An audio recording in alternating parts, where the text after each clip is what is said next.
วัสดีครับสวัสดีทุกคนนะครับวันนี้มาลงทะเลกับนาได้อีกแล้วนะครับอาจจะมีลมครับคนลงไม่เยอะเลยวันนี้คนไม่เยอะครับ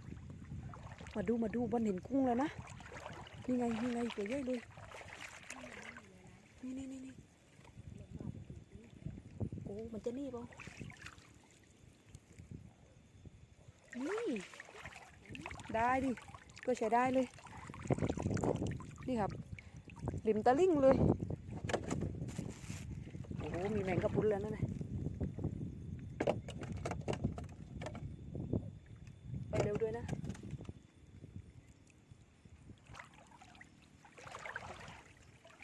มีตัวนึง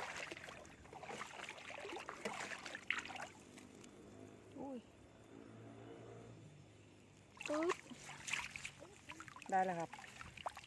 เก็บก่อนนี่ครับแมงกะพรุนตัวนี้ตัวใหญ่เลยนี่สวยอ่ะ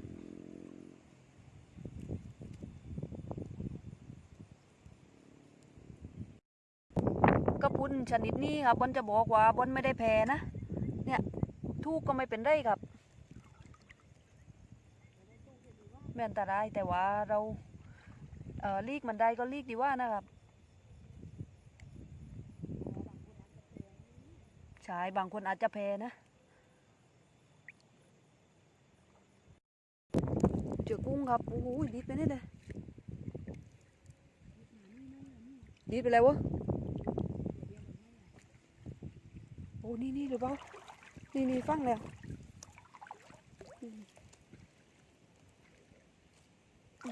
ได้เลยได้แล้วครับนี่เก็บก่อนเจอตัวครับได้ปะไม่ติดแรงอุ้ยลุมมาเลยอ่ะโอ้ปุ๋ยตามครับตามกำลังจะฟังอีกนะปึ๊บได้แล้วลมแรงมากเลยเก็บก่อนเจอตัวครับฟังเลยนี่ปึ๊บได้เลยเก็บก้อนครับเจอตัวครับ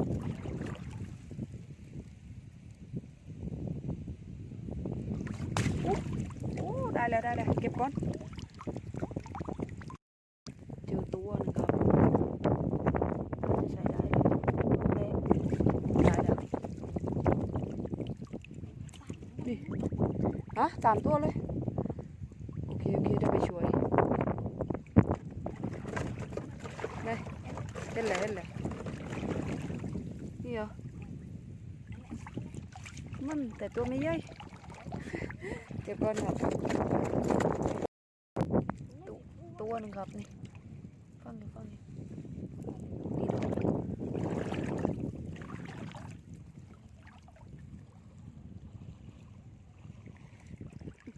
ไม่ก้าว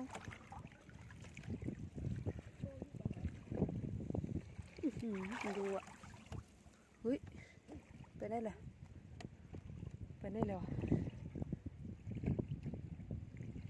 โอ้ให้เลย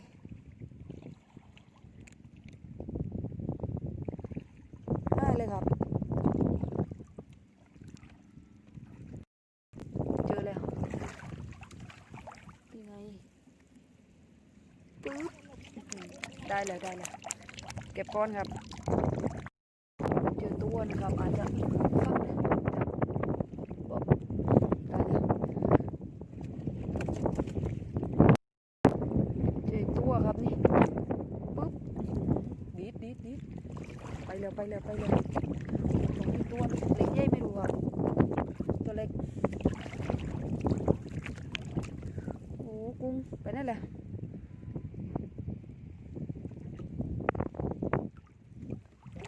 เยอะเลยครับดูดีเ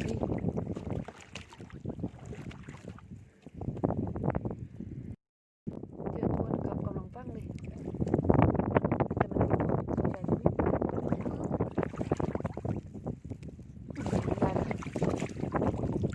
ได้แล้วครับเก็บก่อนเจอ อีกตัวครับ ไม่ได้ฟังนะนี่ได้แล้ว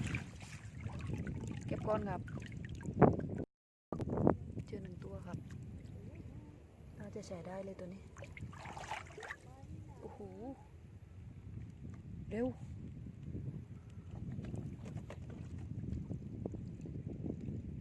ไปได้แล้ว5 อีกแล้วครับ5 คนเจอเลยครับนี่มานอนฟังอยู่นี่ได้แล้วเก็บก้อนครับเจอ1 ตัวครับ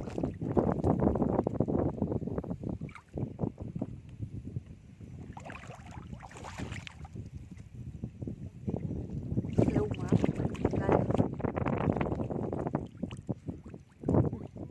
เก็บก้อนครับเจอตัวครับ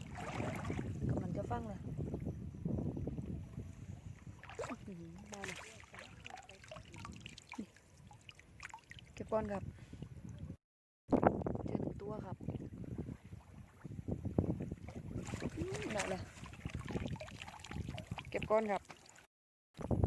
เจอแล้วครับตัวกำลังฟังเลยได้เลยนูอีกเจออีกครับใกล้ๆกันเลยได้เลยฟังอีกนะบนหนึ่งตาดู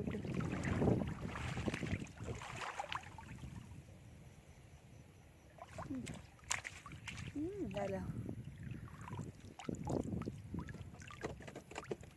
นี่กำลังนี่เหรอนี่ฟังปึ๊บได้แล้วนี่ครับเก็บก่อนเจออีก1 ตัวครับนี่กำลังฟังเลยนี่ได้แล้วเก็บก่อนเจออีก1 ตัวครับกำลังฟังอีกเลยนี่เก็บก่อนครับเจออีก1 ตัวครับ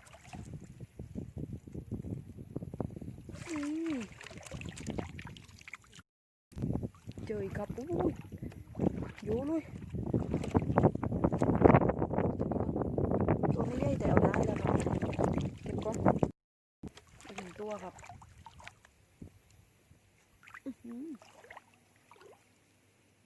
มันดูโหก้อนหินต่างกันเลยตรงนี้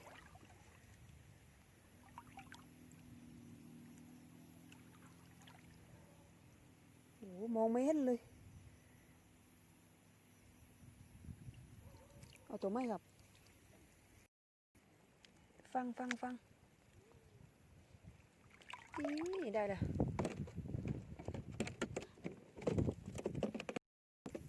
เจอ1 ตัวครับตัวใช้ได้นะน้ำข้นครับแต่ว่าก็ยังมองเห็นนะได้แล้ว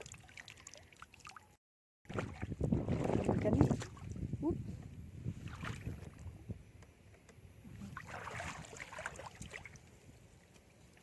ได้แล้วเจออีกตัวครับอาจจะแบบมีคืนนะปึ๊บไม่ขาวฟังเลยนี่ได้เลยเก็บก้อนครับนี่ครับที่บนเห็นฟังอยู่ตัวหนึ่งแปะลงไปครับนี่ได้เลย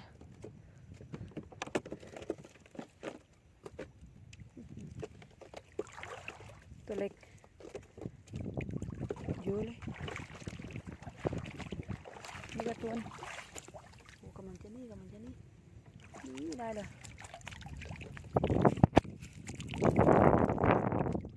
ต่อเนื่องไปเลยครับโอ้โหฟังได้เลยเหมือนจะฟังอยู่ตรงนี้ครับตัวดูเป้าจับลงไปดู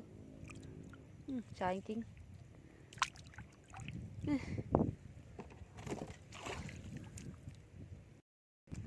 ตัวนึงกับตัวเยอะดิได้นี่ได้เลยโอ้ตัวใช้ได้นะนี่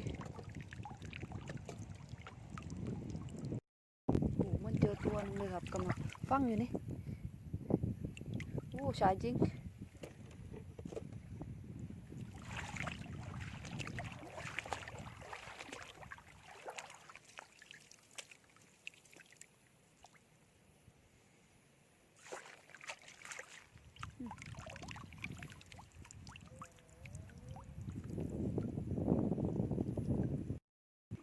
เจอตัวครับ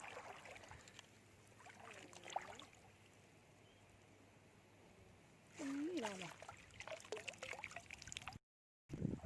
เจอตัวครับ2 ตัวโอ้ดีดไปแล้วตัวนี้ก่อนนี่ฟังโอ้มันเร็วมากเลยดีดปุ๊บฟังเลย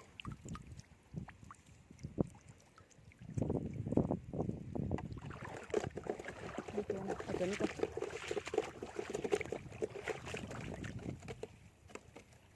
เข้ามาเลยเจอครับไป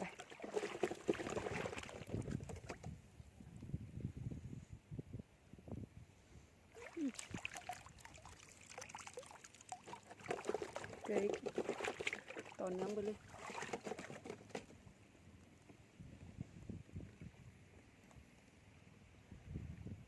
โอ้โหมันออกไปเร็วมากนี่ไงฟังแหละแป๊บเดียวเองนี่ได้เลย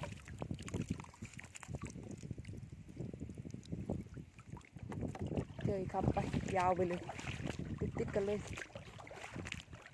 โอ้1 ตัว 2 ตัว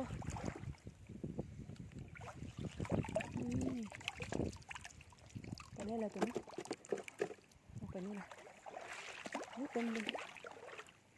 นี่ไง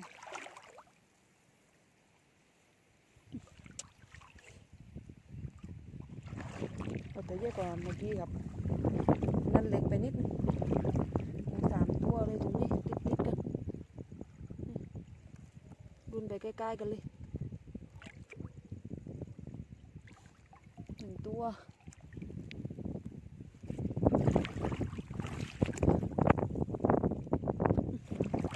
เก็บตัวนี้ก่อนเดี๋ยวจะลุดไปหมด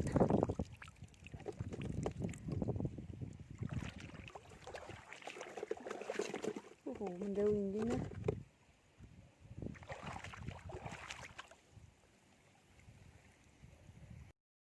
นี่ครับกำลังฟังอยู่ตัวนึง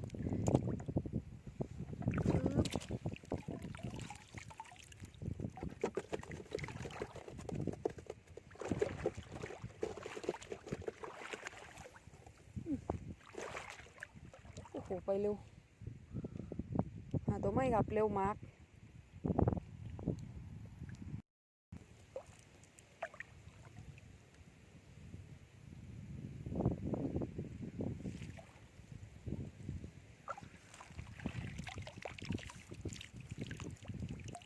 โอเคนะครับเดี๋ยวบนจะสรุปยอดให้ดูนะว่าได้เยอะป่ะ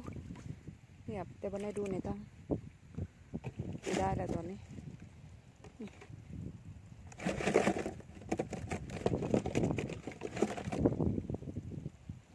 นาด้าก็ไม่รู้ได้เยอะเปล่าครับโอเคนะครับบอลมาถึงบ้านแล้วอันนี้ของนาด้าอันนี้ของบอลโอ้โหตัวถ้วยนะนาด้าก็ตัวถ้วยครับโอเคที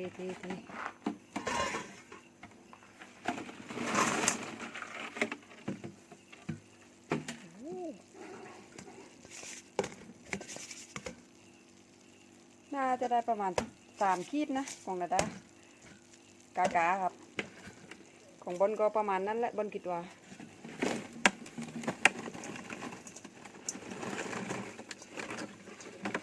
เท้ากันเลยครับนี่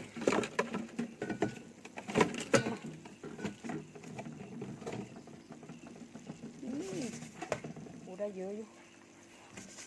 ไปแป๊บเดียวครับชั่วโมงว่าเอง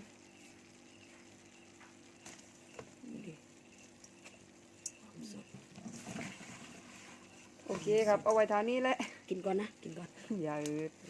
โอเคครับเอาไว้ทานี้นะพบกันไม่คลิปหน้าสำหรับวันนี้ไปก่อนครับบ๊ายบาย